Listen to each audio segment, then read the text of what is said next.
Hey, I'm Charlie. Welcome to the farm. Today we're doing some management of our agroforestry system here. Often something overlooked, but really important, which is podando, cutting the tops of the trees to let more light in. We do this during the rainy season so that the plants don't get burned or suffer too much during the summer when there's less rain. So let's go ahead and take a look at what we're doing. This tree here is that inga, the ice cream bean. This tree here is the nogueira, which is also known as the candle nut. So we've got the whole team here today working on this. We just finished trimming up one of those ice cream bean trees. First thing we're doing is separating all of the branches from the leaf litter. All the leaf litter is going to get scattered through the rows here, cover the soil. And then what we're doing with the branches, passing those branches through the wood chipper. So this is one of my favorite machines on the farm. It's our Lippel Diesel wood chipper. That way what we get is a really nice high quality mulch. I'm actually using this mulch for the garden around the house. Yeah, so we have about like 8 to 10 people here today. It's a lot of heavy lifting and we want to get it done swiftly. One thing we've learned is when we're doing this tree trimming that if you let the branches sit for too long, they start to dry out, then they don't pass through the machine as well, and we kind of never get to it. It's not just about trimming and opening up the area, it's about cleanup,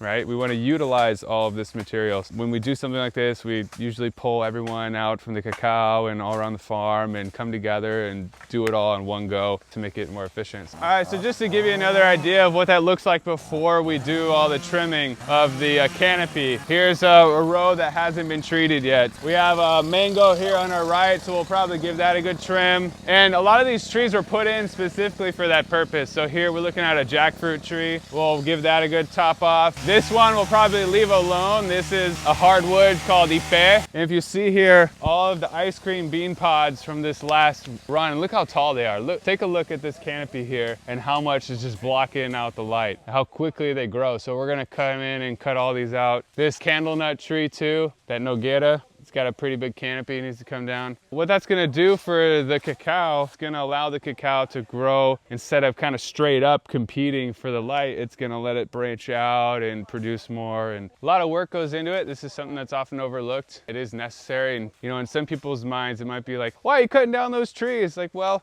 you know, the trees were put in here in the first place to be managed. In these agroforest systems, we want to constantly be stimulating growth. So that's what we're doing here. If you see here, we're trimming the tree with some safety equipment. These branches are a little bit bigger. It's a little bit higher up. Got a rope tie on the top here. He's gonna come in with the motopoda to be able to cut those branches down. We can get them out of the way so they're not falling on them.